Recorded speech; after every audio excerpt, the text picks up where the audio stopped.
बार हमारे पास नहीं आए, सीधे हमारी कुटिया में हमारी पत्नियों के पास गए।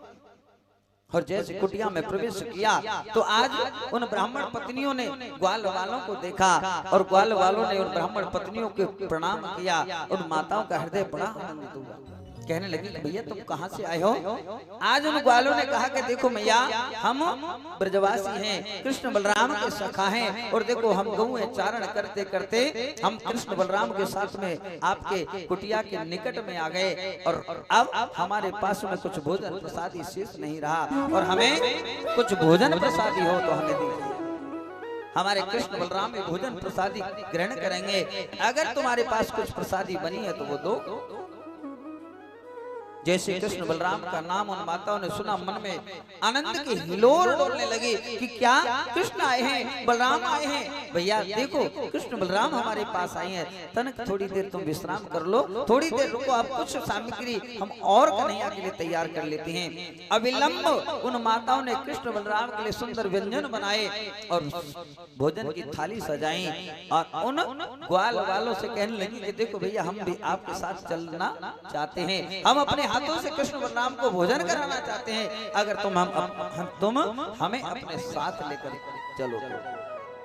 अब जब उन माताओं ने ये कहा कि भैया हमें भी अपने साथ ले चलो, तो ब्रजवासी कहने लगे भैया ये तो बड़े आनंद की बात है, तुम हमारे साथ चलो। अब उन माताओं ने जैसे सुंदर व्यंजनों की थाली को सजाया और ग्वाल वालों के साथ जब चलने लगी तो ब्राह्मण तो यज्ञ कर रहे हैं। ब्राह्मणों की दृष्टि अपनी पत्नियों पर पड़ी और मन में विचारने लगे कि देखो ये तो ग्वाले हमारी पत्नियों को अपने साथ लेकर जा रहे हैं। क्रोध भरे स्वर में डांटने लगे। अब उठ तो सकते नहीं, कुछ बोल नहीं सकते। अब उन माताओं ने जब देखा अब तो हमारे पति क्रोधित हो रहे, और क्रोध भरी स्थिति में अगर हमने उनकी दृष्टि से दृष्टि मिला दी, अगर नजर से नजर मिलाई तो फिर हमें जाने नहीं देंगे। तो उन माताओं ने अपने पतियों की ओर से पल्लू कर लिया साड़ी है, जिससे कि पतिदेव देख ही ना पाए और हम पतिदेव को ना देख पाए।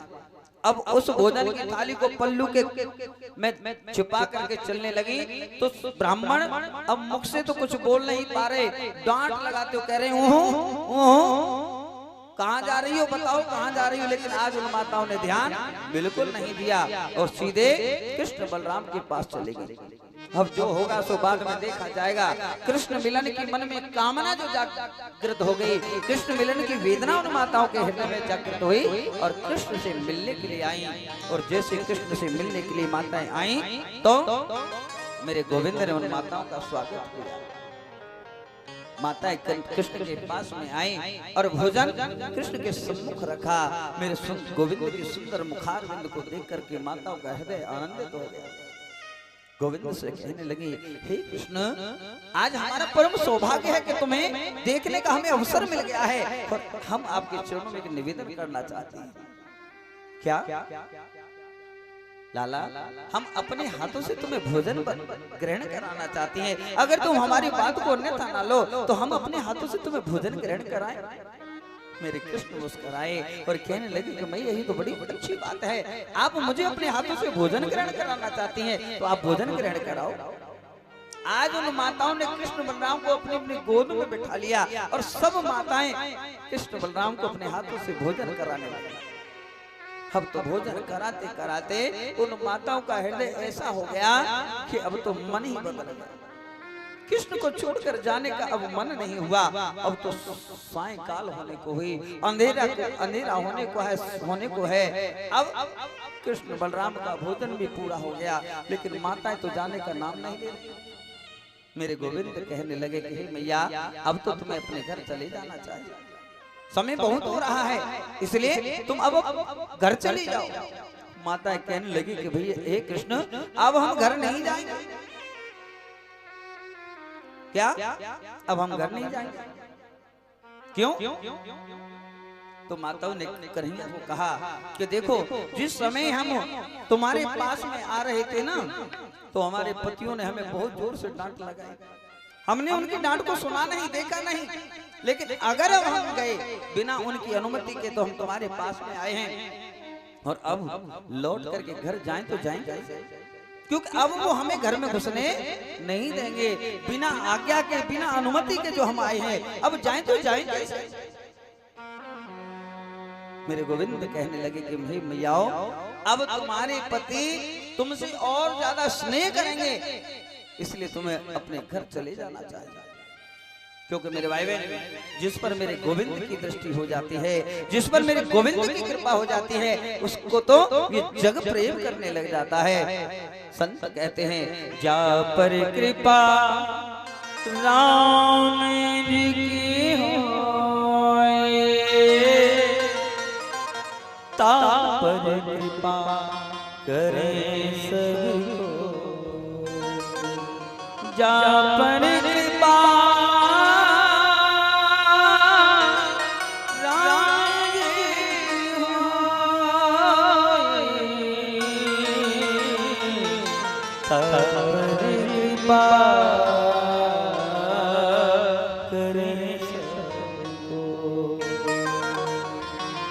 जिस पर मेरे गोविंद की कृपा हो गई, उसको तो ये जग प्रेम करने लग जाता है। और आज माताओं ने कृष्ण की आज्ञा से अपने पतियों के पास में आई, और जैसे पतियों के पास पहुंची तब तक यज्ञ पूर्ण हो चुका है। आज उन माताओं को जैसे उनके पतियों ने देखा, हाथ जोड़ करके माताओं के चरणों में वंदन करने लगे।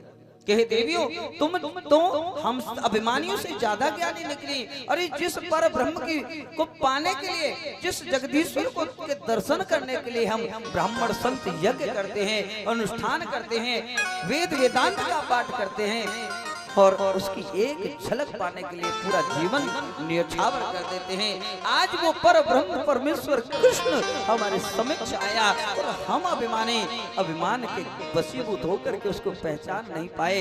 तुम प्रेम में वशीभूत होकर के कृष्ण को पहचान लिए, और तुमने अपने इन नेत्रों से कृष्ण के दर्शन किए हैं, इसलिए तुम्हें गुरु की समान तुम्हें समझ करके हमें प्रणाम करने का हमारा मन हो रहा है।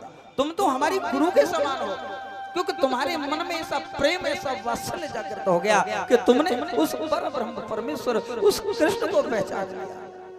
और हम अभिमान के कारण अपने उस इष्ट को, अपने कृष्ण को पहचान नहीं सके। इसलिए हे देवियों, हम तुम्हें वंदन करते हैं, नमन करते हैं। जैसे पतियों के द्वारा उन पत्नियों ने स्नेह देखा, अपने पतियों का समर्पण देखा, हाथ जोड़ करके चरण वंदन अपने पतियों का किया।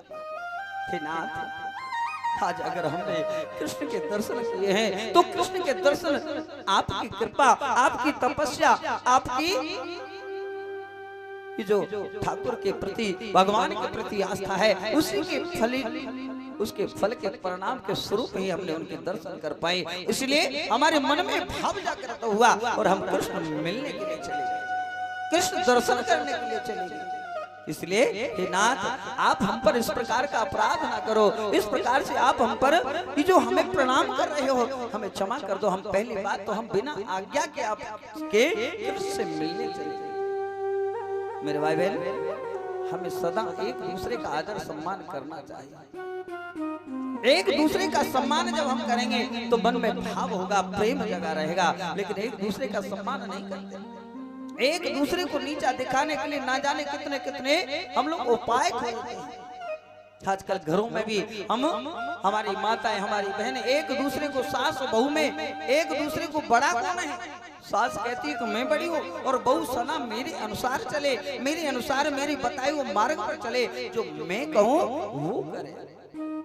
और बहू आती है, मैं तो बहुत पढ़ी लिखी हूँ और मेरी सास तो अनपढ़ है, और आज मुझ पर अधिकार चला रही है, मैं सास के अनुसार कैसे चलूं? तो बहू कहती है मैं बड़ी, सास कहती है मैं बड़ी, और उस मैं के चक्कर में घर का विनाश हो जाता है, घर में झगड़े झगड़े बढ़ जाते हैं, घर टूट जाते हैं। मेरे भाई बहन, एक दूसरे को हमें आदर की दृष्टि से, एक दूसरे को प्रेम की दृष्टि से, एक दूसरे को श्रद्धा की दृष्टि से हमें देखना चाहिए, रहना चाहिए। प्रत्येक सास, प्रत्येक बहू अपनी माँ के लिए कहती है कि देखो, अगर माँ कष्ट में है तो वो बहू कहती है कि मेरी माँ क्यों कष्ट में है? क्योंकि मेरे भाई ठीक नहीं है, मेरे भाई ठीक नहीं, इसलिए मेरी माँ कष्ट में, मेरे पिता कष्ट में है। अगर मैं भाइयों की जगह मैं बेटा होती तो अपनी माता पिता को कभी कष्ट नहीं होने देती। माता पिता के लिए तो कष्ट कभी नहीं होने देती, लेकिन यहाँ सास को कभी जल भी नहीं ग्रहण करा। सास को जल नहीं ग्रहण कराती, ससुर को जल ग्रहण नहीं कराती, और उधर माँ के लिए कल्पना करती है कि मैं अगर माता पिता के घर में पुत्र बन करके होती तो कभी भी अपने माता पिता को कष्ट नहीं होने देती।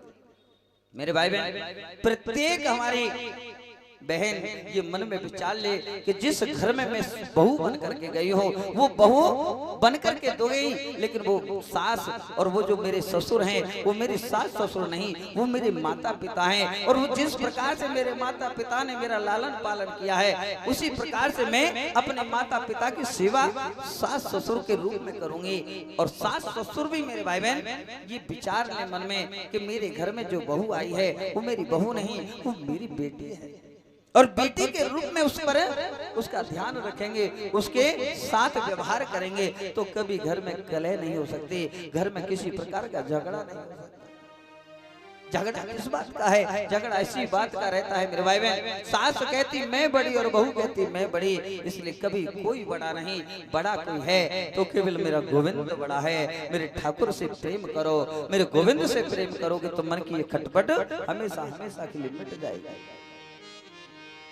बोली बांके बिहारी लाल की जय। और माँ बाप की इस कलयुग में किस तरह कटे जिंदगानी, वो बेटा क्या बेटा है जन्मा की कदर न जानी, वो बेटा क्या बेटा है जन्मा की कदर न जानी।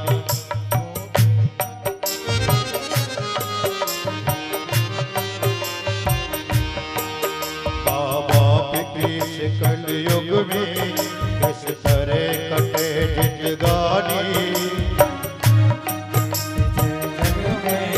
किस तरह की जिंदगानी, वो बेटा क्या बेटा है जन्मा की कदर न जानी, वो बेटा क्या बेटा है जन्मा की कदर न जाने।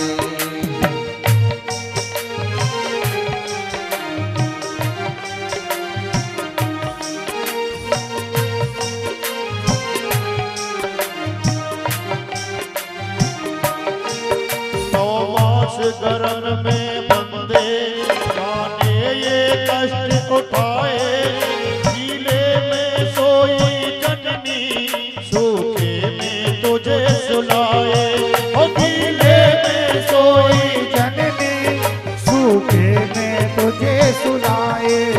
9 मास गर्भ में बंदे माँ बाप ने कष्ट उठाए, गीले में सोई तुझे सुलाए, गीले में सोई जननी सूखे में तुझे सुलाए। ओ बदले में कुछ ना चाहे, ओ बदले में कुछ ना चाहे, मैं कुछ ना चाहे। देखो माँ की ये कुर्बानी, वो बेटा क्या बेटा है जन्मा की कदर न जानी, वो बेटा क्या बेटा है जन्मा की कदर न जाने। माँ बाप भी इस कलयुग में किस तरह कटे जिंदगानी, माँ बाप की इस कलयुग में वो करे न किसी ने जाने।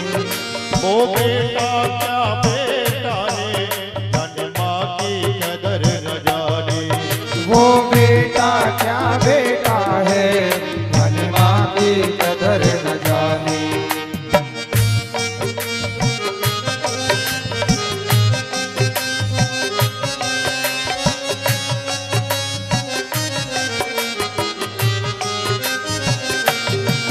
माँ बाप से बढ़कर कोई देव नहीं है दूजा, भगवान ने नर्तन धर के की इन दोनों की पूजा, भगवान ने नर्तन धर के की इन दोनों की पूजा।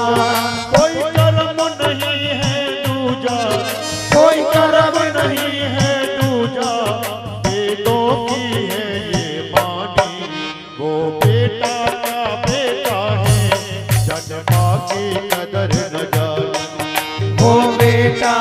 बेटा है, जन्मा की कदर न जाने।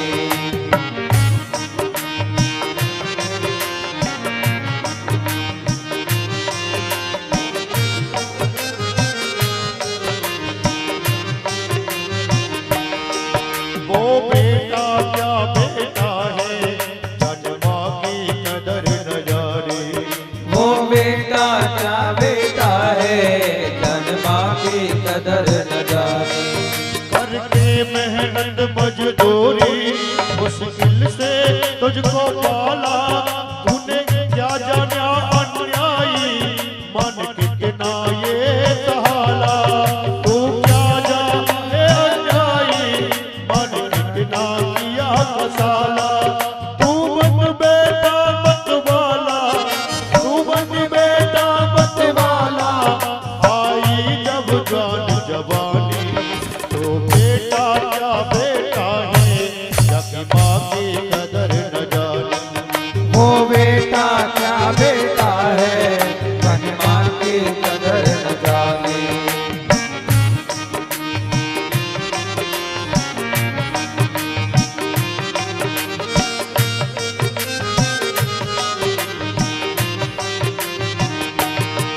सुन लो कलयुग के बेटो, यदि इनका मान न होगा, तो ऐसे पागल बेटों का हरगिज कल्याण न होगा। वो ऐसे पागल बेटों का उसमें कल्याण न होगा। कहीं गुरु बिन ज्ञान न होगा, कहीं गुरु बिन ज्ञान न होगा। कहे दीपक से अज्ञानी, वो बेटा क्या बेटा है, जन्मा की कदर न जाने। वो बेटा क्या बेटा है, जन्मा की कदर न जाने। माँ बाप की शिकल युग में किस तरह कटे जिंदगानी। युग में किस कदर न देने जानी। वो बेटा क्या बेटा है, जन्मा की कदर न जाने। वो बेटा क्या बेटा है, जन्मा की कदर न जानी। ओ वो बेटा क्या बेटा है, जन्मा की कदर न जाने। वो बेटा क्या बेटा है, जन्मा की कदर न जाने। आगे माँ की कदर जन्मा की कदर न जाने। वो बेटा बोलवांगे बोली लाडली सरकार की जय। तो मेरे भाई बहन, सुखदेव भगवान राजा परीक्षित से कहते कि राजन, प्रेम की चर्चा को आगे बढ़ाते हुए सुखदेव जी कहते कि राजन, भगवान को अगर पाया जा सकता है तो अभिमान से नहीं, प्रेम से पाया जा सकता है। प्रेम के वशीभूत होकर के भगवान भक्त से मिलने ऐसे चले आते हैं कि अपने तन की सुध विसार देते हैं। नंगे पांव मेरे प्रभु भक्त के पास चले आते हैं और भक्त के मन की इच्छा को पूर्ण किया करते हैं।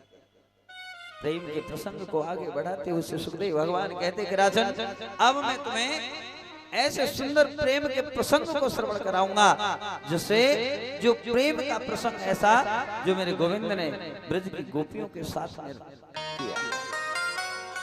रास का प्रसंग, रास का प्रसंग मेरे भाई बहन, ऐसा सुंदर रास का प्रसंग जो सुखदेव भगवान राजा परीक्षित को श्रवण करा रहे हैं और कहते कि राजन, रास का प्रसंग ऐसा सुंदर है, ऐसा मनोहारी है कि जो जीव सच्ची निष्ठा, सच्ची श्रद्धा, सच्चे भाव से इस रास के प्रसंग को श्रवण करते हैं तो उनके मन से काम मिट जाता है।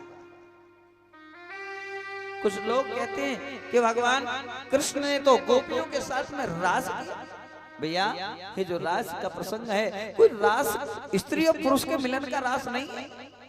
ये अभिमानी लोग, अज्ञानी लोग जिनके मन में भाव जगा रहता है कि कृष्ण गोपियों के साथ, स्त्रियों के साथ रास किया करते थे। मेरे भाई बहन, भगवान ने गोपियों के साथ में, जिनके साथ में रास किया, आखिर वो गोपियां कौन है? और अभिमानियों को ज्ञान नहीं, वो अज्ञानियों को यह नहीं मालूम कि जिन गोपियों के साथ में मेरे प्रभु ने रास किया वो कौन है, और साक्षात कृष्ण कौन है, उनको ये भी ज्ञान नहीं। भैया, मेरे गोविंद ने जिन गोपियों के साथ में रास किया, पहली बात तो गोपी है क्या? गो माने पीना, गो माने इंद्रिय, पी माने पीना, यानी जिसने हमारी जो 10 इंद्रियां हैं, अपनी 10 इंद्रियों को का दमन कर लिया, जिनको 10 इंद्रियों को अपने वश में कर लिया, वही गोपी है। मेरे भाई बहन, गोपी कोई साधारण नहीं। आप अपनी एक इंद्रिय को वश में नहीं कर सकते, अपने नेत्रों को वश में करके दिखाओ, अपनी जिह्वा को वश में करके दिखाओ, एक इंद्रिय को वश में नहीं कर सकते। लेकिन गोपियों ने 10 इंद्रियों को अपने वश में कर लिया, और वही गोपी है। जिसने, ये गोपी साधारण नहीं। कहते जिस समय भगवान में सरकार वन में गए और वन में दंडक वन से जब निकलने लगे तो दंडक वन के साधु संत महात्मा आज मेरे राघवेंद्र सरकार को देखे, और राघवेंद्र सरकार के सुंदर मनोहर छवि को देख करके सब संतों के मन में गोपी भाव जागृत हो गया कि हम भी एक स्त्री होकर के और सुंदर से सांवले सोलोने सरकार के चरणों की सेवा करने का हमें अवसर मिलता तो मन को कितना आनंद होता।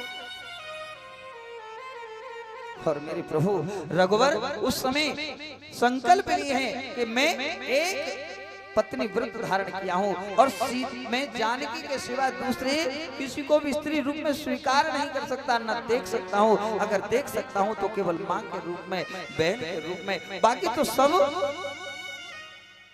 लेकिन संत के मन में जो भाव जगा कि हम स्त्री बनकर के सेवा करते, मन में भाव जगा, तो ध्यान रखना मेरे भाई बहन, भगवान के प्रति अगर किसी भी भाव को आप जगाते हो तो मेरे प्रभु भक्त के भाव को जरूर पूर्ण किया करते हैं। समय जरूर लग सकता है, लेकिन आप सच्ची निष्ठा, सच्चे भाव से गोविंद का स्मरण कर रहे हैं तो भगवान आपकी समस्त मन इच्छाएं पूर्ण जरूर किया करते हैं। संतों के मन में भाव जगा कि हम गोपी बनकर के भगवान की सेवा करते तो कैसा आनंद होता। तो मेरे प्रभु ने उन्हें आश्वस्त किया कि हे ऋषियों, मैं तुम सबकी मन स्थिति को समझ चुका हूँ और तुम सबकी मन की कामना को मैं जरूर पूर्ण करूंगा, लेकिन अभी नहीं। जब मैं द्वापर में कृष्ण बन करके आऊंगा तब तुम सब द्वापर में ब्रज की गोपियां बन करके आना, और मैं तुम सबके साथ में एक रात्रि में शरद पूर्णिमा के दिन रास करूंगा। तो वही दंडक वन के साधु संत आज ब्रज की गोपियां बन करके आए। और जिस समय भगवान कहते हैं जब समुद्र मंथन करवाया, और समुद्र मंथन करवाए समय मंदराचल पर्वत जब समुद्र में नीचे धंसने लगा तो मेरे प्रभु ने कच्छप अवतार लिया, और कच्छप अवतार लेकर के समुद्र मंथन कराया। और जब भगवान कच्छप अवतार लेकर के आए तो जितनी भी मत्स्य कन्याएं हैं उन मत्स्य कन्याओं के मन में भी गोपी भाव जागृत हो गया कि प्रभु आपके चरणों की सेवा करने का हमें अवसर मिलता तो कितना मन को आनंद होता। मेरे प्रभु ने कहा कि देखो तुम सबकी मन की स्थिति को मैं जान चुका हूँ, तुम सबकी मन की इच्छा को भी पूर्ण करूंगा, लेकिन इस समय नहीं। जब मैं ब्रज में कृष्ण बन करके आऊंगा तुम सब ब्रज की गोपी बन करके आना, और तुम्हारी सबकी मैं मन की इच्छा को पूर्ण करूंगा। तो आज वही मत्स्य कन्याएं में ब्रज की गोपी बन करके आई। और तो और जब मेरे प्रभु वामन का रूप बना करके राजा बलि के महल में गए, और जितनी दैत्य कन्याएं हैं उन दैत्य कन्याओं ने मेरे वामन भगवान के सुंदर से स्वरूप देखा और मन में गोपी भाव जागृत हो गया। दैत्य कन्याएं मन में विचारने लगी कि प्रभु आपके चरणों की सेवा करने का अगर हमें भी अवसर मिल जाए तो कैसा आनंद होता। भगवान ने उन दैत्य कन्याओं को भी कहा कि जिस समय में द्वापर में कृष्ण बन करके आऊंगा तुम सब गोपी बन करके ब्रज में आना, और मैं तुम सबके साथ में रास करूंगा। वही साधु संत, वही मत्स्य कन्या, वही दैत्य कन्या आज ब्रज में गोपी बन करके। और तो और कहते हैं कि हमारे 4 वेद हैं, और चारों वेद के 3 कांड हैं, एक कर्म कांड, ज्ञान कांड और उपासना कांड।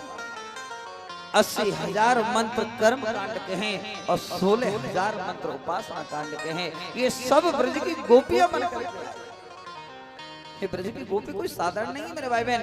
वेद और वेदों के मंत्र आज ब्रज की गोपियां बनकर के आए।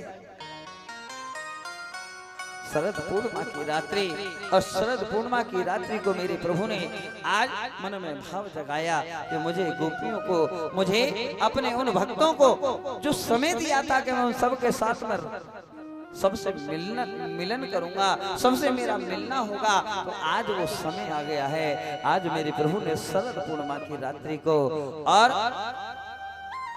शरद पूर्णिमा की रात्रि में और आज चंद्रमा की किरणें खिल रही हैं। मेरे प्रभु एक वृक्ष पर यमुना किनारे आए और यमुना किनारे एक वृक्ष पर विराजमान होकर और मेरे प्रभु ने मुरली की धुन को निनाद किया, मुरली की धुन को बजाने लगे। और जैसे मेरे प्रभु ने मुरली की धुन का निनाद किया, आज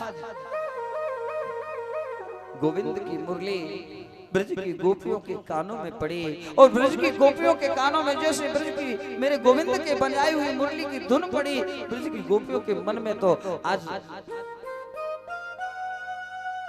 ऐसा भाव प्रकट हो गया। आज गोपियां मन में विचारने लगी कि मेरे गोविंद ने मुरली की धुन से मुझे पुकारा है। आज गोपियां प्रत्येक गोपी को ऐसा भाव जगने लगा कि पहली बार मेरे गोविंद ने, मेरे कृष्ण ने अपनी मुरली की धुन से मेरा नाम पुकारा है और मेरे गोविंद मुझे पुकार रहे हैं। गोपी जिस कार्य को कर रही थी उस कार्य को ही छोड़ करके बीच में दौड़ लगा दी कि आज मेरे प्रभु मेरे गोविंद ने हमें याद किया है। और सुखदेव भगवान राजा परीक्षित से कहते कि राजन, एक गोपी अपने बालक को दूध पिला रही थी और जैसे मुरली की धुन को सुना, बालक को तो पालना में पटक दिया, दौड़ लगा दी, मेरा गोविंद मुझे बुला रहा है। और आज मेरे कन्हैया ने अपनी मुरली की धुन से मेरा नाम लेकर के पुकारा है, अपनी सुध विसार दी, दौड़ लगा। एक गोपी गाय का दूध दोहने लगी है और जैसे गाय का दूध दोहने लगी, मेरे गोविंद की मुरली की धुन को सुना और दूध की बाल्टी को जमीन पर पटक दिया, दौड़ लगा दी, मेरे कृष्ण ने मुझे पुकारा। एक गोपी श्रृंगार करने के लिए बैठी, उसको कहीं जाना है और जैसे श्रृंगार करने के लिए बैठी, एक आंख में काजल लगाया और जैसे मुरली की धुन उसके कानों में पड़ी, सुध विसार दी। ये श्रृंगार किसके लिए? आज जिसके लिए सजना चाहिए, जिसके लिए संवरना चाहिए, उसने तो मुझे अपनी मुरली की धुन में पुकारा है और आज दौड़ लगा दी कि मेरे कृष्ण के पास मैं जाऊंगी, मेरे गोविंद ने मुझे पुकारा है। और घनश्याम तेरी मुरली हो पागल कर जाती है, घनश्याम तेरी मुरली पागल कर जाती है, घनश्याम तेरी मुरली पागल कर जाती है, ओ घनश्याम तेरी मुरली पागल कर जाती है, घनश्याम तेरी मुरली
दुनिया मर जाती है। शाम तेरी मुर्गी पागल कर जाती है।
तुम गोरे हो सच क्या करते मोहन। तुम गोरे होते तो जाने क्या करते मोहन। तुम गोरे हो सच क्या करते मोहन। गोरे होते तो जाने क्या करते मोहन। ये काले रंग पर ही, ये तो काले रंग पर ही दुनिया मर जाती है। शाम तेरी मुरली पागल कर जाती है।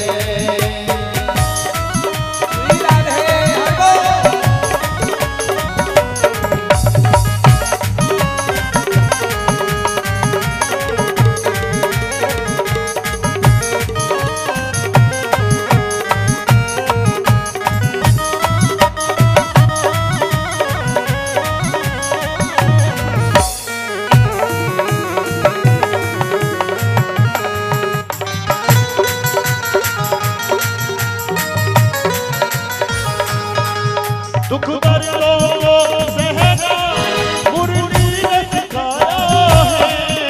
दुख दर्दों को सहना मुरली ने सिखाया है। दुख दर्दों को सहना मुरली ने सिखाया है। दुख दर्दों को सहना मुरली ने सिखाया है। इसके छेद है सीने में, इसके छेद है सीने में, फिर भी बच जाती है। शाम तेरी मुरली पागल कर जाती है। शाम तेरी मुरली घायल कर जाती है। शाम तेरी मुरली पागल कर जाती है।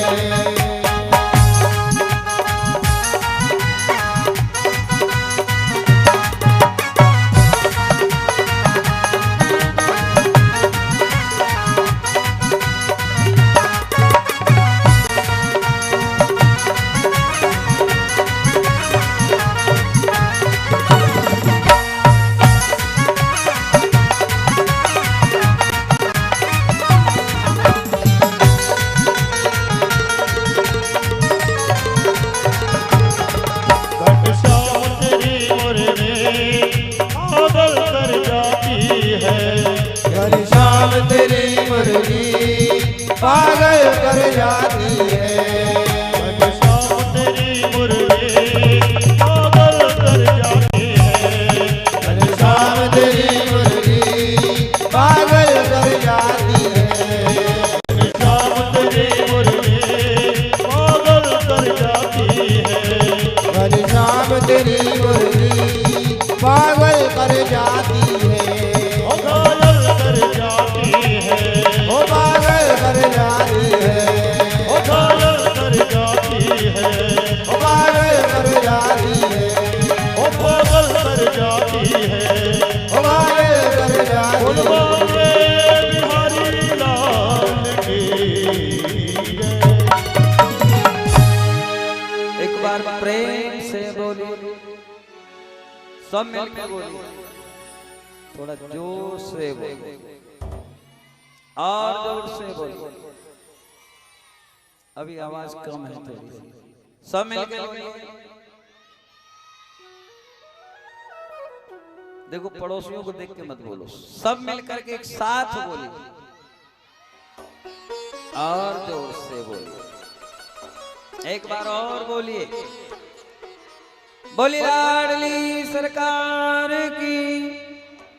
तो मेरे भाई बहन, आज भगवान शरद पूर्णिमा की रात्रि और मुरली की धुन का निनाद किया, और जैसे मुरली की धुन का निनाद किया तो ब्रज की गोपियों के मन के भाव बदल गए। ब्रज की गोपियां, प्रत्येक गोपी मन में विचारने लगी कि आज हमारे कन्हैया ने अपनी बंसी से अपनी मुरली को मैं मेरा नाम लेकर के मुझे बुलाया है। और जो गोपी जिस कार्य को कर रही थी उसी कार्य को बीच में छोड़ दी और दौड़ लगा दी। एक गोपी अपने पति को भोजन परोस रही थी और जैसे मुरली की धुन को सुना तो पति ने मांगा नमक और शक्कर डाल दी, दौड़ लगा दी कि मेरे गोविंद ने मुझे पुकारा है। एक गोपी जब अपने घर से मैं अपने घर गृह कार्य को कर रही थी, मुरली की धुन को सुना, दौड़ लगाने लगी, तभी पति आ गया और उसके पति ने कहा कि तुम कहां जा रही हो? कहने लगी मेरे गोविंद ने मुरली की धुन में मेरा नाम लेकर के मुझे पुकारा है और मैं अपने कृष्ण से मिलने जा रही हूँ। आज उसके पति ने गोपी का हाथ पकड़ लिया और कमरे में बंद कर दिया, ताला मार दिया कि मैं देखता हूँ तो कृष्ण से मिलने कैसे जाती है। फिर गोपी के मन में बड़ा कष्ट हुआ और आज वो गोपी मन में विचारने लगी कि हे स्वामी, हे नाथ, आप मेरे शरीर पर ही तो ताला लगा सकते हो, लेकिन मेरी आत्मा पर तो तुम ताला नहीं लगा सकते।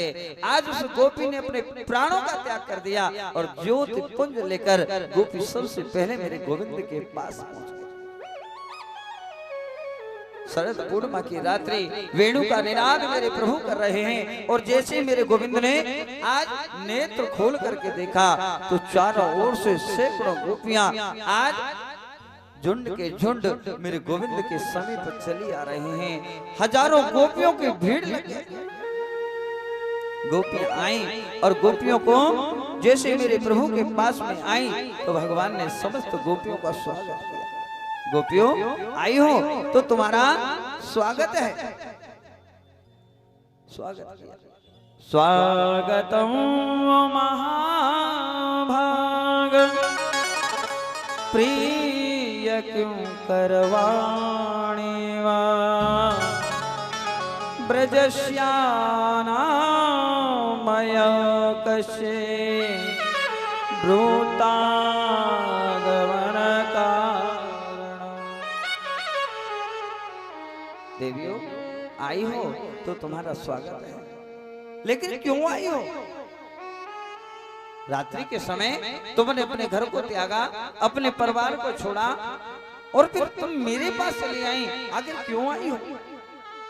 मेरे भाई बहन, पहले भगवान भक्त को अपनी ओर आकर्षित करते हैं, अपनी ओर खींचते हैं और जब भक्त अपना सर्वस्व निछावर कर कर सब कुछ छोड़ करके और भगवान की शरणागति कर लेता है, भगवान की शरण में आ जाता है, तो फिर भगवान एक बार उसको धक्का मारते हैं, उसकी परीक्षा लेने के परीक्षा लेते हैं। अब जब गोपियों ने सर्वस्व त्याग दिया, सब कुछ छोड़कर गोविंद के से मिलने आ गई, तो मेरे गोविंद ने पूछ लिया, हे गोपियों तुम आई तो हो, लेकिन क्यों आई हो? पतियों को छोड़ा, बच्चों को छोड़ा, परिवार को छोड़ा, फिर मेरे पास चली आई क्यों? भगवान कहने लगे कि हे गोपियों, एक पतिव्रता स्त्री का ये धर्म नहीं कहता कि वो अपने ग्रस्त जीवन को, अपने परिवार को, अपने पतियों को छोड़ करके किसी पर पुरुष से मिलने के लिए इस प्रकार से रात्रि के समय चली जाए। ये पतिव्रता स्त्री के धर्म की मर्यादा नहीं है। तुमने अपने पतिव्रत धर्म का पालन नहीं किया। तुम्हें एक पतिव्रता स्त्री का ये धर्म नहीं कहता कि वो रात्रि के समय और अकेले किसी पुरुष से मिलने के लिए जाए। इसलिए तुमने अपने पतिव्रत धर्म की मर्यादा का उल्लंघन किया है। तुम्हें अब इस प्रकार रात्रि में अकेले नहीं आना चाहिए। मेरे गोविंद ने जब ये गोपियों से कहा तो गोपियां मौन खड़ी हैं, गोपियां कुछ कह नहीं रही। भगवान गोपियों से कहते कि हे देवियों, तुम जानती हो एक पतिव्रता स्त्री के पतिव्रत धर्म का कितना बड़ा प्रभाव होता है, और उस प्रभाव का एक सुंदर सा छोटा सा मैं तुम्हें उदाहरण देकर के तुम्हें समझाने का प्रयत्न करूंगा। मैं एक प्रसंग तुम्हें श्रवण कराऊंगा। गोपियां मौन खड़ी हैं, कुछ बोल नहीं रही। भगवान कहने लगे कि देवियों, तुम जानती हो तुमने अपने घर को छोड़ा, पतियों को छोड़ा, और रात्रि के समय तुम मुझसे मिलने चली आई, और तुमने अपने पतिव्रत धर्म की मर्यादा का उल्लंघन किया है। सुनो, एक पतिव्रता स्त्री जो अपने पतिव्रत धर्म के प्रभाव से असंभव कार्य को भी संभव बना सकती है, और एक पतिव्रता स्त्री की मैं तुम्हें कथा सुनाता हूँ। भगवान गोपियों से कहने लगे कि देखो, एक पतिव्रता स्त्री जो अपने पति से बहुत स्नेह करती है, और एक दिन सायंकाल का समय है, वो अपने आंगन में, अपने घर के आंगन में बैठी बैठी और सूप से कुछ अनाज साफ कर रही है, कुछ अनाज फटक रही है। तभी सायंकाल का समय उसका पति घर में आया, और जैसे पति घर में आया तो पति को देख करके उसकी पत्नी ने वो सूप उठा करके एक तरफ रख दिया, और आज उसकी पत्नी हाथ में लोटा जल लेने के लिए गई, और लोटा जल लेकर के लोटा जल लेकर के आई, और वो जल अपने पति को दिया, और लोटा जल पति को ग्रहण कराया। पति उस पत्नी के पास में बैठ गया, और पति पत्नी दोनों वार्तालाप करने लगे। और पति जब पत्नी से वार्तालाप करने लगा तो आज उसके पति को नींद आ गई, और उसका पति अपनी पत्नी की गोद में सर रख करके सो गया। आज उस पतिव्रता स्त्री का एक छोटा सा 1.5 वर्ष का लगभग पुत्र है, जो आंगन में खुटमुन खुटमुन खेल रहा है, किलोर कर रहा है। आज उस पतिव्रता स्त्री के उस बालक ने खुटमुन खुटमुन करते करते जैसे आंगन में आया, तो आंगन के एक छोर पर एक अग्नि का कुंड जल रहा है, उसमें अग्नि दहक रही है, और आज वो बालक अग्नि की ओर बढ़ने लगा। आज उस पतिव्रता स्त्री के मन में भाव जगा कि मेरा छोटा सा बालक अग्नि कुंड की ओर बढ़ रहा है, और अगर वो अग्नि कुंड के पास चला गया तो अग्नि कुंड में कहीं गिर गया तो उसकी मृत्यु हो जाएगी, और अगर उसकी मृत्यु हो गई तो मेरा तो एक ही पुत्र है, मैं क्या करूं? अगर अपने पति को जो मेरी गोद में सर रख करके अभी अभी सोए हैं, इनको सोते हुए से जगाती हूं तो इनका मेरा पतिव्रत धर्म नष्ट हो जाएगा, और अगर मैं पति को सोते हुए से नहीं जगाती तो मेरा छोटा सा बालक अग्नि कुंड में कूद करके उसकी मृत्यु हो जाएगी। क्या करे? आज वो पतिव्रता स्त्री मन में विचारने लगी, चाहे मेरा पुत्र अग्नि कुंड में कूद कर उसकी मृत्यु को ना हो जाए, लेकिन अपने पतिव्रत धर्म से मैं विमुख नहीं होंगी, मैं अपने पतिव्रत धर्म को नहीं छोड़ूंगी। और नेत्र बंद कर लिए भगवान का चिंतन करने लगी, और जैसे ही नेत्र बंद करने को हुई तो भी देखा वो छोटा सा बालक कुटुमन कुटुमन करते हुए अग्नि कुंड के पास आ गया, और अग्नि कुंड में कूद पड़ा, अग्नि कुंड में गिर पड़ा।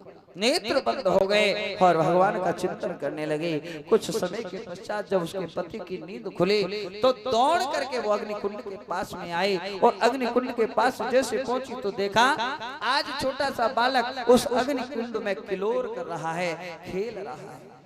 अग्निकुंड में आज अग्नि का वेग, अग्नि का तेज आज चंदन के समान कोमल हो गया, और वो अग्निकुंड में किलोर कर रहा है, खेल रहा है। उस स्त्री ने अपने पुत्र को उठाया, अपने गले से लगा लिया, दुलार करने लगी। भगवान कहने लगे कि देवी, हे गोपियों, ये एक पतिव्रता स्त्री के पतिव्रत धर्म का प्रताप है कि जो अग्नि कुंड, जो अग्नि का तेज है वो भी चंदन के समान कोमल हो गया, उसके बालक के प्राणों की रक्षा हो गई। और तुमने अपने पतिव्रत धर्म को त्याग कर दिया, तुमने अपने पतिव्रत धर्म को छोड़ करके तुम मेरे पास चली आई हो, किस लिए आई हो? गोपियां मौन खड़ी हैं, कुछ नहीं कहती। तभी एक गोपी के मन में भाव जगा, और गोपी कहने लगी कि हे कृष्ण, तुम कहती हो एक पतिव्रता स्त्री का धर्म क्या होता है, तो तुमने हमें जो उदाहरण देकर के हमें समझाया, हे कृष्ण, ऐसी कहानियां हमें भी बहुत आती हैं। कन्हैया ने जब ये सुना तो मेरे गोविंद कहने लगे कि हे गोपियों, तुम्हें भी कोई कहानी आती है तो हमें सुनाओ। गोपी कहने लगी कि हे कन्हैया, हे कृष्ण, एक पतिव्रता स्त्री जो अपने पति से बहुत स्नेह करती है, एक पल भी अपने पति के बिना रहती नहीं है। और एक दिन उसके पति ने कहा कि देवी, हमें व्यापार करने के लिए जाना है और हम परदेश जाना चाहते हैं। तभी उसकी पत्नी ने कहा कि हे नाथ, अगर आप हमें छोड़ करके चले गए तो हम यहाँ पर किसके सहारे रहेंगे? मैं एक पल भी आपके बिना नहीं रहती हूँ, फिर आप अगर मुझे छोड़कर चले जाएंगे तो मैं यहाँ पर जीवित नहीं रहूंगी, इसलिए आप कहीं मत जाइए, यहाँ मेरे साथ रहिए। तभी उसके पति ने कहा कि हे देवी, अब मुझे व्यापार करने के लिए तो बाहर जाना ही होगा, इसलिए मैं तुम्हें एक उपाय बता देता हूँ। उसके पति ने एक धातु की मूर्ति बनाई और धातु की मूर्ति बना करके अपनी पत्नी को दी कि देवी, इस मूर्ति को ही तुम पति समझना और जब तक मैं व्यापार करके लौट करके नहीं आ जाता तब तक तुम इसे पति समझ करके इसका ही पूजन करना, इसका ही ध्यान करना, तुम्हारे मन में कभी भी कोई कष्ट नहीं होगा। और इस प्रकार से इतना मूर्ति दे करके वो व्यापार करने के लिए चला गया। और वो पतिव्रता स्त्री अपने पति के द्वारा प्राप्त उस मूर्ति का नियम से पूजन करने लगे। प्रातः काल सायंकाल अपने पति की सेवा करती, और जब सेवा करते तो घर के द्वार का जो दरवाजा है उसको भीतर से बंद कर लेती और नित्य निरंतर अपने सुबह शाम अपने पति की सेवा किया करते। समय व्यतीत हुआ और जब कुछ समय के बाद में उसका पति लौटकर व्यापार करने के पश्चात जब घर में आया तो जिस समय घर वो पहुंचा उस समय वो स्त्री अपने उस मूर्ति रूप पति की पूजा कर रही थी। उस पति ने आकर के द्वार पर आवाज लगाई और आवाज लगा करके अपनी पत्नी को पुकारा। जैसे उस स्त्री ने अपने पति की आवाज को सुना, मन में विचारने लगी कि मेरे द्वार पर मेरे पतिदेव आए हैं और इधर मैं पति के द्वारा दी हुई उस पति रूपी मूर्ति की मैं पूजा कर रही हूँ। अब उस पत्नी के मन में बड़ा संकट हुआ, मैं अगर पूजा को बीच में छोड़ देती हूँ तो मेरा पतिव्रत धर्म नष्ट ना हो जाए, और अगर द्वार पर खड़े हुए जो मेरे वास्तविक असली पति हैं, जो काफी समय के पश्चात व्यापार करके लौटे हैं, अब वो मैं अगर उन्हें प्रतीक्षा कराती हूँ तो उसमें भी मेरे पतिव्रत धर्म की मर्यादा नष्ट होती है। क्या किया जाए? गोपी भगवान से पूछने लगी कि हे गोविंद, हे कृष्ण, अब ये बताओ उस गोपी को क्या करना चाहिए? भगवान कहने लगे कि अरे गोपी, इसमें पूछने वाली कौन सी बड़ी बात है? अब तो जब उसका असली पति लौट करके घर आ गया तो अब नकली पति की पूजा को बीच में रोक देना चाहिए और दौड़ करके द्वार खोलकर उसे अपने पति का स्वागत करना चाहिए। क्यों? गोपियां कहने लगी कि कृष्ण, तुम कहते हो कि उस स्त्री को अपनी मिट्टी के पति की पूजा को बीच में रोक देना चाहिए और जब असली पति द्वार पर आ गया उसका स्वागत करना चाहिए। तो हे कृष्ण, तुमने हमारे प्रश्न का उत्तर भी दे दिया और तुम्हारा जो प्रश्न है उसका भी इसी में उत्तर मिल गया। कन्हैया कहने लगे कैसे? तो आज गोपियां कहती है कि हे कृष्ण, जिन पतियों को हम घर पर छोड़ करके आए हैं वो पति कैसे? गोपियों के मन में भाव जगा, ऐसे वरी को क्या वरो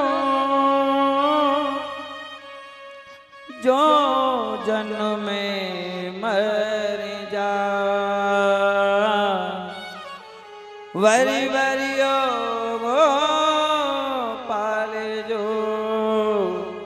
जसो जुन लो अमर हो जा,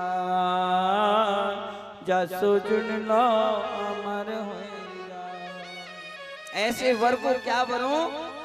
आज तो मेरा विवाह हुआ, मेरी शादी हो गई, मेरे घर में पति आ गया और मैं विवाहित हो गई। पता चला कि कुछ समय के बाद मेरा पति मुझे छोड़ करके चला गया, उसकी मृत्यु हो गई, तो आज मैं तो विधवा हो गई। ऐसे वर को वरने से लाभ क्या है? आज तो मैं विवाहित हूँ, कल पता चला कि मैं विधवा हो गई। क्योंकि ये जो जीवन का चक्र है, जीव जो आया है उसको एक न एक दिन छोड़ करके चले जाना है। कोई पहले जाता है, कोई बाद में जाता है। ऐसे माटी के पति से जो संबंध बनाया है, ये संबंध तो मेरे भाई बहन कुछ समय के लिए है। असली संबंध तो उस जगत के पिता से है, जगत के पति से है, जो संसार का स्वामी है, संसार का पति है। उस परम पिता जगदीश्वर से अपने मन की डोर जोड़ने के लिए, हे नाथ, हे केशव, हे कन्हैया, जब तुम स्वयं जगदीश्वर हमें मिल गए तो अब उन माटी के पतियों की हमें कोई आवश्यकता नहीं है, जिन माटी के पतियों को हमने घर में छोड़ दिया है। अब स्वयं आप मिल गए। क्योंकि मेरे भाई बहन, आत्मा रूपी गोपी आज परमात्मा रूपी पति से मिलने के लिए आई है। और ये जो स्त्री और पुरुष नहीं, ये तो आत्मा रूपी गोपी अपने परमात्मा रूपी पति से मिलने के लिए आई। आज मेरे गोविंद के मन के भाव बदल गए और उन गोपियों के साथ रास करने के लिए तैयार हो। हजारों गोपियों के साथ में मेरे गोविंद एक हैं, लेकिन जब रास आरंभ हुआ तो कहते हैं, दोई दोई गोपी बिच बिच माधव, दोई दोई गोपी बिच बिच माधव। ऐसा कहते हैं कि दो दो गोपियों के बीच मेरे प्रभु अलग अलग रूप में प्रकट हो गए। अब रास आरंभ हुआ, और जब रास आरंभ हुआ तो मेरे भाई बहन, गोपियों के मन में अभिमान जागृत हो गया। और अभिमान क्या है? अभिमान ही हमारे पतन का कारण बन जाता है। जब जीव के मन में अभिमान जागृत हो जाता है तो समझ लो मेरे भाई बहन, अब उसका पतन निश्चित है। इसलिए कभी भी भूल कर मन में अभिमान को नहीं जगाना चाहिए। अभिमान चाहे किसी भी प्रकार का हो, चाहे मान का हो, चाहे सम्मान का हो, चाहे धन का हो, चाहे स्वरूप का हो, चाहे गुण का हो, चाहे विद्वता का हो, किसी भी प्रकार का मन में जब जीव के अभिमान जागृत हो जाता है तो समझ लो अब आपका पतन निश्चित है। अगर भगवान ने हमें धन दिया तो धन्यवाद भगवान का करो कि प्रभु आपकी कृपा से मुझे मिला है। अगर भगवान ने आपको मान दिया, सम्मान दिया, प्रतिष्ठा दी तो भगवान का धन्यवाद करो कि हे प्रभु सब आपकी कृपा से मिला है। मैं तेरा हूँ और तू मेरा है, तेरा तुझको अर्पण क्या लागे मेरा। मेरा अपना शरीर भी नहीं है, इसलिए प्रभु का धन्यवाद करते रहो। आज गोपियों के मन में अभिमान हो गया कि देखो कृष्ण हमारे सुंदर स्वरूप को देख करके हमारे साथ रास कर रहे हैं। ये सुंदरता का भी अभिमान हमारे पतन का कारण बन जाता है कि मैं बहुत सुंदर हूँ। मेरे भाई बहन, सुंदर स्वरूप से नहीं होना चाहिए, सुंदर गुणों से होना चाहिए, सुंदर आचरण से होना चाहिए, सुंदर व्यवहार से होना चाहिए। जो आचरण से सुंदर है, जो व्यवहार से सुंदर है, वो मेरे गोविंद को प्रिय लगता है। गोपियों के मन में भाव जगा कि हमारे सुंदर स्वरूप को देखकर और कृष्ण हमारे साथ में रास कर रहे हैं। और यही सुंदरता का भाव गोपियों के लिए कष्टदायी हो गया। आज मेरे प्रभु गोपियों को छोड़ करके किशोरी राधा रानी को लेकर के अंतर ध्यान हो गए। जब किशोरी राधा रानी को लेकर मेरे प्रभु चलने लगे तो किशोरी जी के मन में भी मान जग गया।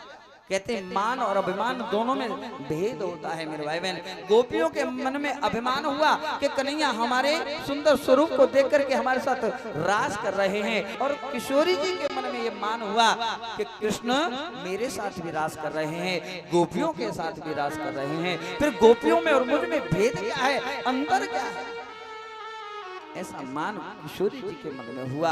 और आज कन्हैया जब किशोरी को लेकर के चलने लगे तो किशोरी राधा रानी कहने लगी, हे कृष्ण अब मैं थक गई हूँ, अब मुझसे चला नहीं जाता।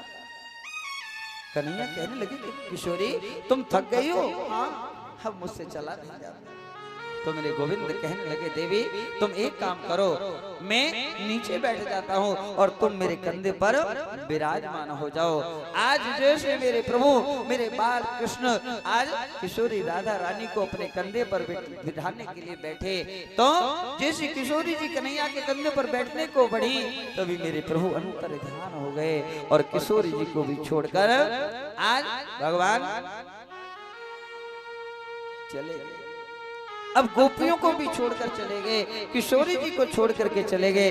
तो मेरे भाई बहन गोपियां खोजते खोजते पूरे ब्रजमंडल में घूम गई और खोजते खोजते वहां पर आई जहां पर किशोरी खड़ी हैं। किशोरी जी भी आज मेरे गोविंद को खोज रही हैं। अब गोपियों ने आकर के राधा रानी से कहा कि हे किशोरी, कृष्ण कहाँ है? किशोरी कहने लगी कि हे गोपियों, जो मन में भाव तुम्हारे जागृत हुआ वही भाव मेरे मन में जागृत हो गया, इसलिए कृष्ण ने तुमको भी छोड़ दिया और कृष्ण मुझे भी छोड़कर चले गए। गोपियां किशोरी राधा रानी के साथ में चारों ओर पूरे ब्रजमंडल में खोजते खोजते यमुना के किनारे आई और यमुना के किनारे आकर के आज कृष्ण के वियोग में तड़पने लगी और विचलित होने लगी और कृष्ण को याद करते हुए और कृष्ण का चिंतन करने लगी। हे कृष्ण, तुम कब मिलोगे, कब आओगे मेरे साथ? और भटकते रहेंगे हम तो होके बाबरे,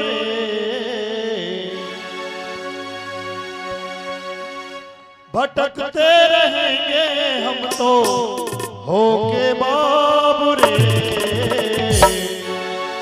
तेरे बिन जाए कहाँ हो साबरे, तेरे बिन जाए कहाँ ओ सावरे। भटकते रहेंगे हम तो, भटकते रहेंगे हम तो होके बाबरे, तेरे बिन जाए कहाँ हो सावरे, तेरे बिन जाए कहाँ ओ सावरे, तेरे बिन जाए कहाँ हो सावरे, तेरे बिन जाए कहाँ ओ सावरे। भटकते रहेंगे हम तो, भटकते रहेंगे हम तो होके बाबरे, तेरे बिन जाए कहाँ हो सावरे, तेरे बिन जाए कहाँ ओ सावरे।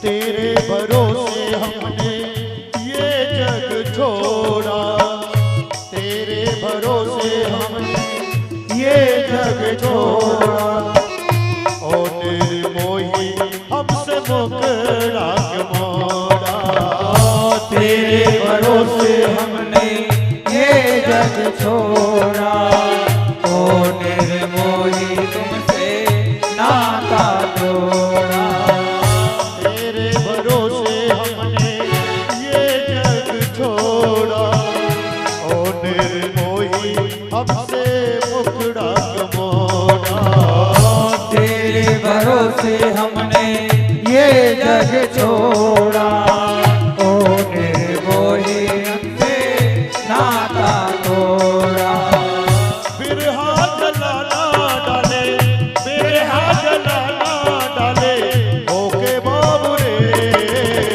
तेरे बिन जाए कहाँ हो साबरे, तेरे बिन जाए कहाँ ओ सावरे।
तो भाग रे तेरे बिन जाए कहाँ ओ सावरे तेरे बिन जाए कहाँ ओ सावरे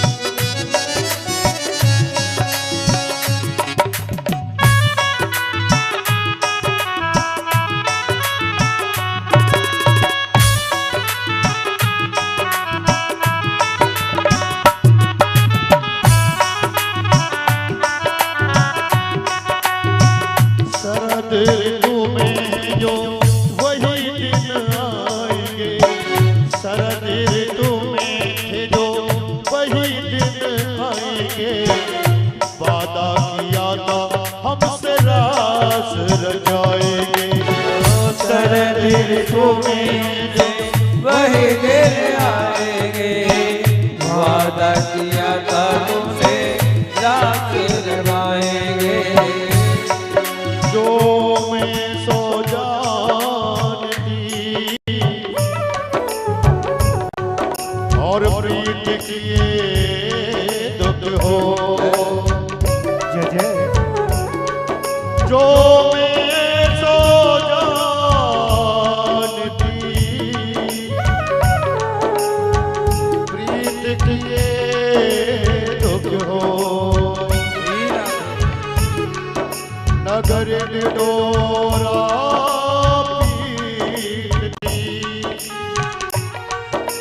पीत ना करियो को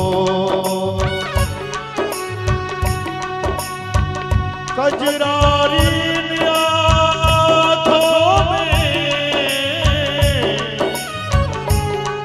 कुछ भरा हुआ ये तो ना है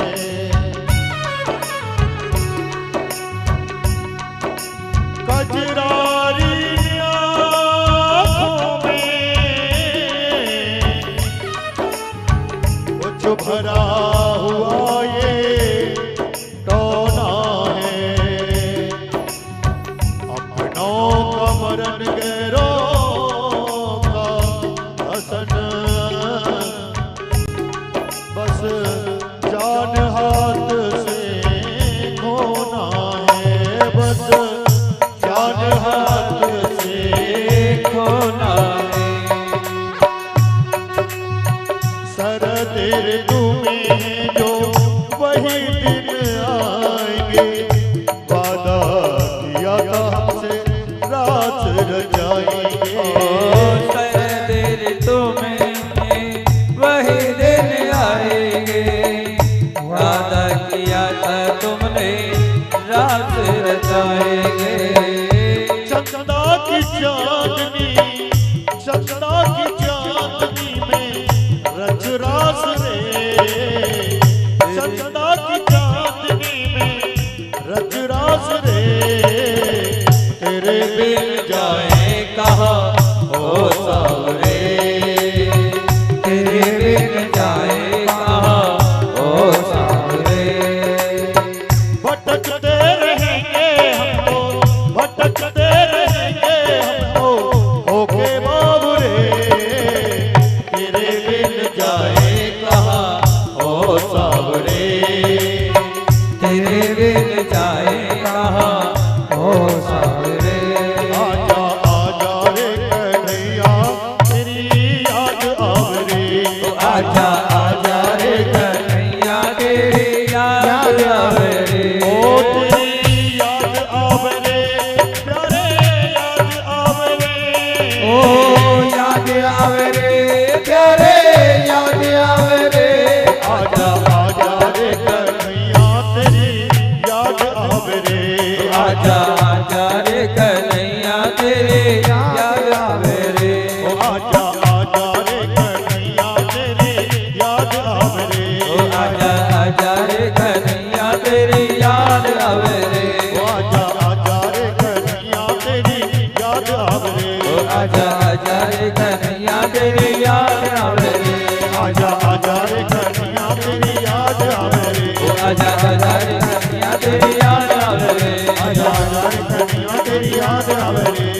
राजा रे कन्हैया तेरी याद आवे तेरी याद आवे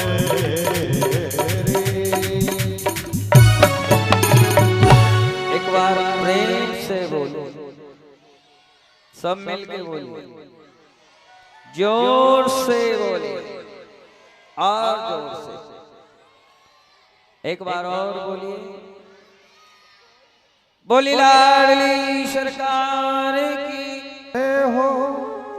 देखो ये जो कथा चल रही है, आप सभी भक्त लाइव कथा है ये, सब लाइव चैनल पर आप देख सकते हैं इसको। हमारा अपना यूट्यूब चैनल है शिवानंद राधे जी के नाम से। तो जो भी अगर घर पर बैठे बैठे भी अपने आप को देखना चाहते हैं कि हमारी भी हाजिरी ठाकुर जी कथा में रही है, तो शिवानंद राधे जी के नाम से जो हमारा यूट्यूब चैनल है उसको आप देख सकते हैं और उसको सब्सक्राइब करें, क्योंकि जो भी कथाएं हमारी होती है इसी पर लाइव रहती हैं, तो आप उससे जुड़ सकते हैं अपना सब्सक्राइब करके। जिनके पास भी मोबाइल है, जितने भक्त हैं, सब अपने अपनी हाजिरी उस पर भी लगा सकते हैं। किस नाम से है ध्यान रखे रहेगा सबको, शिवानंद राधे जी के नाम से। तो YouTube चैनल है, उसको आप सब्सक्राइब करें, उसको देखेंगे, उस पर आप कथा का जो भी क्रम रहता है, कथा भी, और जो आप ठाकुर जी की सुंदर सी प्रांगण में बैठ करके अपना दर्शन श्रवण कर रहे हैं, उसका भी लाभ ले सकते हैं। अब कुछ थोड़ी सूचना है, हमारे शास्त्री जी कुछ सूचनाएं जानकारियां देंगे। कल कथा का विश्राम दिवस भी है, परसों हवन रहने वाला है, तो आप सबके सहयोग से, जैसे कि बताया जा रहा है कि कथा रही है, पिछले वर्ष भी रही, तो आप सबके सहयोग से इस बार भी कथा का क्रम चल रहा है और आज षष्ठम दिवस की कथा है। तो आप सभी भाव से एक बार जो सूचना है थोड़ा उनके बारे में ध्यान करेंगे। और कथा क्रम बड़ा सुंदर है। अभी आज कथा हमारी ठाकुर जी का विवाह उत्सव है, उसका आनंद सभी लें। बोलिए राधा रमण लाल की जय हो। श्री राधा रानी की जय हो। श्रीमद् भागवत महापुराण की जय हो।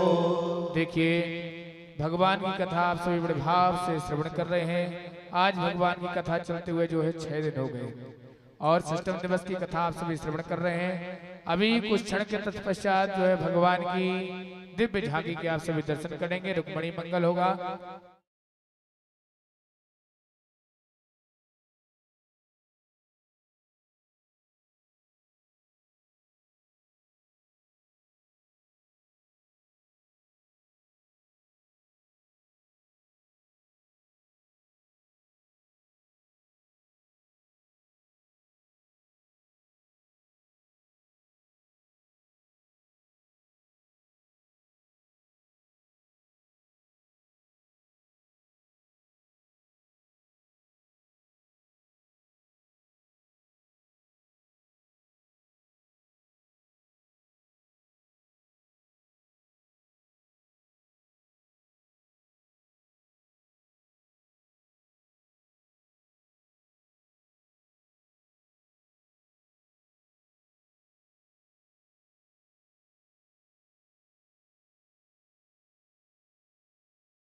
मन से और धन से 3 प्रकार का योगदान होता है ना। तो तन वाले तन दे दो, मन वाले मन दे दो और धन वाले धन दे दो। अब किसी के पास में धन नहीं है लेकिन तन है तो तन से कथा में बैठो, यज्ञ में बैठो।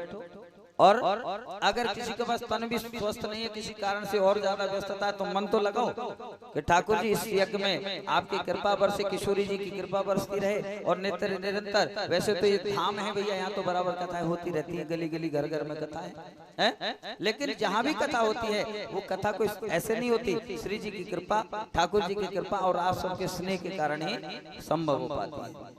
तो सब प्रकार से ठाकुर जी की कथा में योगदान रहना चाहिए, क्योंकि भक्त होंगे तो कथा होगी हैं, और कथा होगी तो व्यवस्थाएं भी होंगी, व्यवस्थाएं होंगी तो आप सब जैसे भक्तों के सहयोग भी होंगे। तो सब प्रेम से कथा का आनंद भी लेंगे। और परसों पूर्णाहुति दिवस है, कल कथा का विश्राम दिवस है। कहते हैं 7 दिन तक अगर किसी कारण से कोई भक्त अगर कथा श्रवण नहीं करता, 7 दिन तक छूट जाती है, तो विश्राम दिवस की कथा का पूर्ण रूप से अगर श्रवण करते हैं तो उन्हें पूर्ण लाभ प्राप्त हो जाता है, जो 7 दिन की कथा को श्रवण करने से मिलता है। और कल व्यास विदाई भी होती है विश्राम दिवस में, तो कल आप सबको व्यासपीठ पर आकर के पूजन करने का भी अवसर प्राप्त होगा।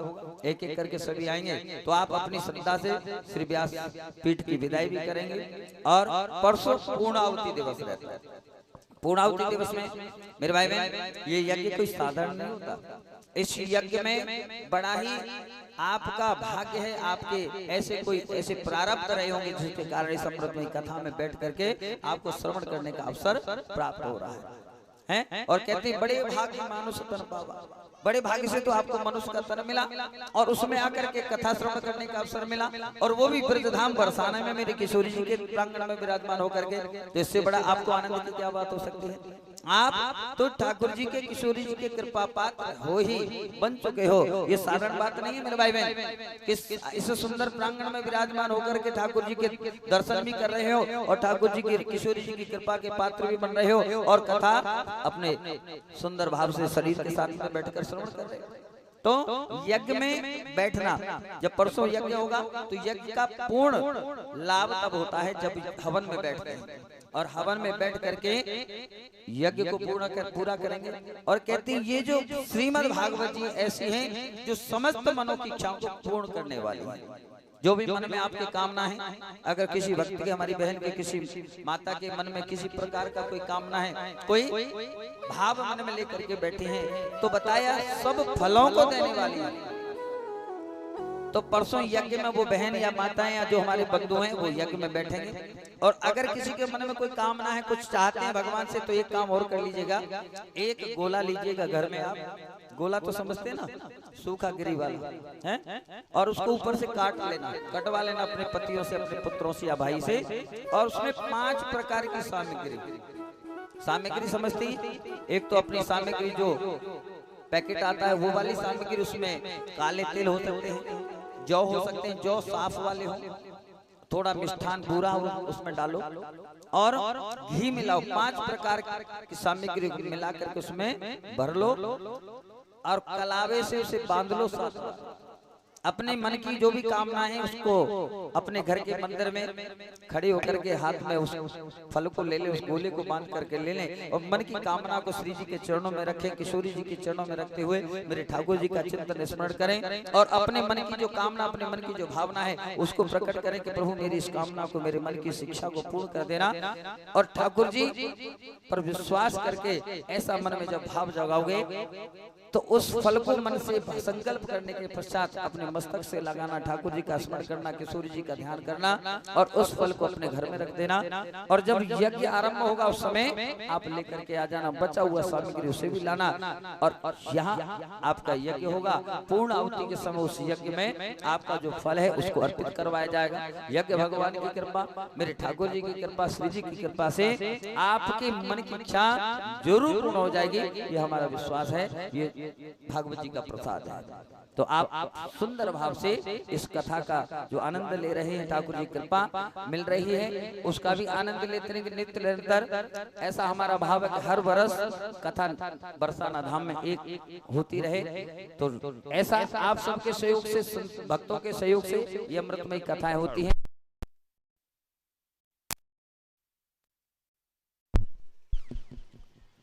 तो सब परसों के यज्ञ में विराजमान होकर के सभी उपस्थिति लगाएंगे। आइए कथा क्रम में बढ़ते हुए ठाकुर जी का 2 मिनट के लिए ध्यान करेंगे। हो मेरा कोई ना सहारा बिन तेरे,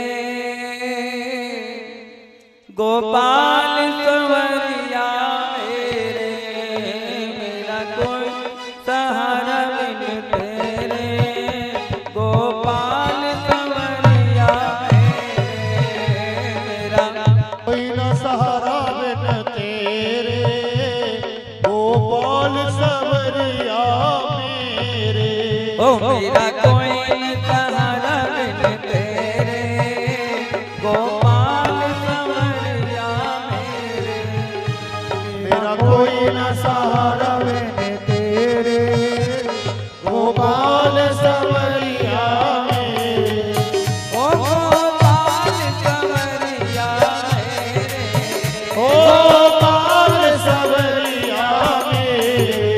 ओ नंदलाल संवरिया मेरे, गोपाल संवरिया मेरे।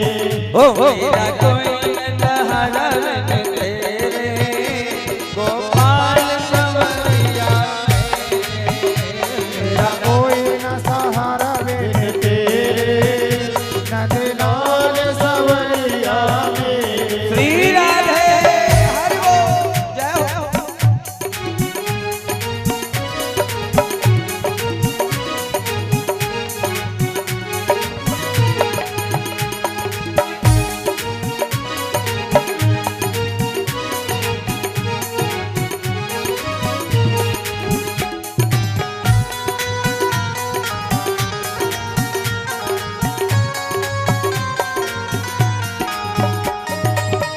दर दर पे मैं भटक रहा हूँ, दर दर पे मैं भटक रहा हूँ। दर दर पे तू भटक रहा हूँ, दर दर पे मैं भटक रहा हूँ। 84 में मैं लटक रहा हूँ, हरी 84 में अटक रहा हूँ। 84 में मैं अटक रहा हूँ। 84 में अटक रहा हूँ। काटो जन्म जन्म के तेरे, काटो जन्म जन्म के तेरे, गोपाल संवरिया मेरे, मेरा कोई न सहारा बिन तेरे, गोपाल संवरिया मेरे। ओ गोपाल संवरिया मेरे, गोपाल संवरिया मेरे। ओ गोपाल संवरिया मेरे, गोपाल संवरिया मेरे। ओ मेरा कोई न सहारा बिन तेरे, नंदलाल संवरिया मेरे, मेरा कोई न सहारा बिन तेरे, गोपाल संवरिया मेरे। श्री राधे हरि बोल।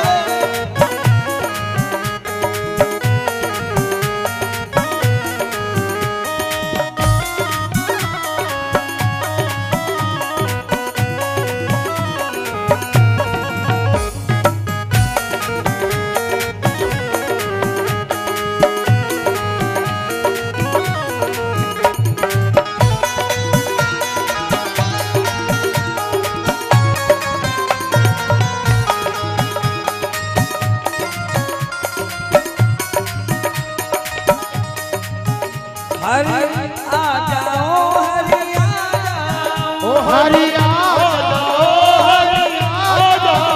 हरि आ जाओ, हरि आ जाओ, ओ हरि आ जाओ, हरि आ जाओ। हरि आ जाओ, हरि आ जाओ, हरि आ जाओ, हरि आ जाओ। ओ हरि आ जाओ, हरि आ जाओ, हरि आ जाओ, हरि आ जाओ।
हरिया जाओ हरिया जाओ हरिया जाओ हरिया जाओ आ जाओ हरिया जाओ हरिया जाओ हरिया जाओ हरिया जाओ हरिया जाओ हरिया जाओ हरिया जाओ हरिया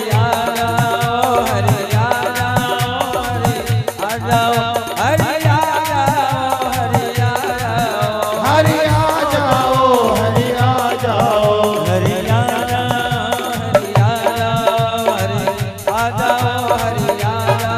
जाओ हरिया जाओ हरिया जाओ हरिया जाओ बोली गोविंद भगवान की जय हो। बोली लाडली सरकार की जय हो। जय जय श्री राधे जय जय श्री राधे जय जय श्री राधे श्याम। तो मेरे भाई बहन आज गोपियां किशोरी राधा रानी के साथ में ठाकुर जी को ढूंढती हुई कृष्ण को खोजते हुए यमुना के किनारे आकर के बैठ गई और यमुना के किनारे आकर बैठी और वहां पर कृष्ण चिंतन करने लगी। कृष्ण चिंतन में गोपियों के मन के भाव प्रकट हो गए और उसे अपने शब्दों में गोपियां गाने लगी और उसी गोपियों के भाव को हम गोपी गीत के नाम से जानते हैं। गोपी गीत मेरे भाई बहन ऐसा मनोहारी है जिसमें 19 श्लोक हैं और बड़ा सुंदर है। जो भी भक्त गोपी गीत का स्मरण करते हैं उन्हें मेरे गोविंद की कृपा, मेरी किशोरी जी की कृपा मिल जाती है। ऐसा सुंदर है गोपी गीत। 19 श्लोक, उनमें से 1-2 श्लोकों का हम चिंतन करेंगे बड़े सुंदर भाव से। जयति तेधिका रमना व्रज त्रयति इंदिरा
आज गोपियों ने गोपी गीत के माध्यम से अपने मन के भावों को प्रकट किया। अब गोपियों के मन के भाव को देख करके मेरे प्रभु प्रकट हो गए। अब गोपियों के साथ रास करने लगे। अब जब रास आरंभ हुआ तो इधर कैलाश पर्वत पर मैया पार्वती भी आज सुंदर श्रृंगार करने लगी और सुंदर श्रृंगार करके मैया पार्वती आज रास के लिए तैयार होकर चलने को हुई। तभी भोले बाबा ने मैया पार्वती को देखा और कहने लगे, देवी आज तुम इतना सुंदर श्रृंगार कर रही हो, क्या बात है, कहाँ जाने की तैयारी है? तो मैया पार्वती ने कहा कि नाथ, आपको नहीं मालूम ब्रज मंडल में गोविंद गोपियों के साथ में रास कर रहे हैं।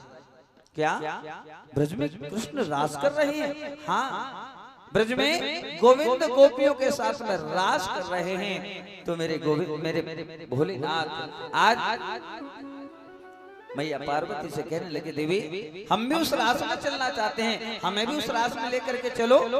तो मैया पार्वती ने कहा कि हे नाथ, उस रास में पुरुषों को जाना वर्जित है, उस रास में तो केवल स्त्रियां ही जा सकती हैं।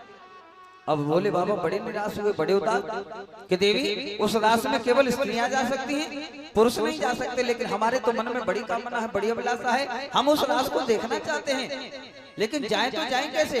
तो एक काम करो, हमें भी कुछ ऐसा स्वरूप बना दो हमारा कि हम भी उस रास को देखने के लिए चले। और आज मैया पार्वती से बड़े भाव से बाबा भोलेनाथ कह रहे थे, अरे एक दिना भोले भंडारी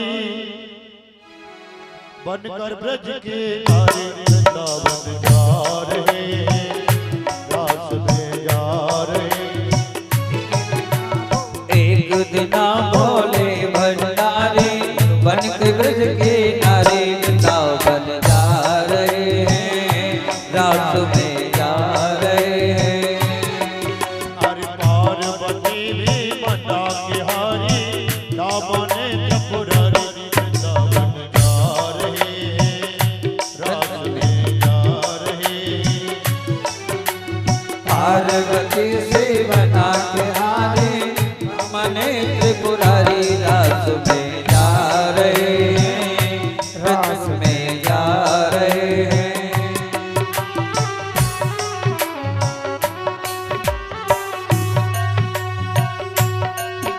बोल रास रसीले सरकार की जय हो।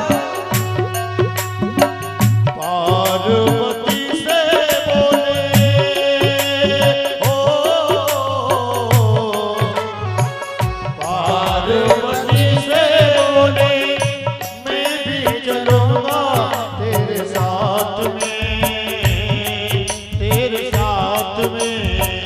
पार्वती से बोले मैं भी चलूंगा तेरे साथ में, उस रास में। राधा संग श्याम नाचे मैं भी नचूंगा तेरे साथ में, तेरे साथ में। राधा संग श्याम नाचे मैं भी नचूंगा तेरे साथ में, तेरे साथ में। लगा के बिबिया पहन के साड़ी, चाल चले मतबारी वृंदावन जा रहे हैं, रात में जा रहे हैं, रात में जा रहे हैं। बोल संग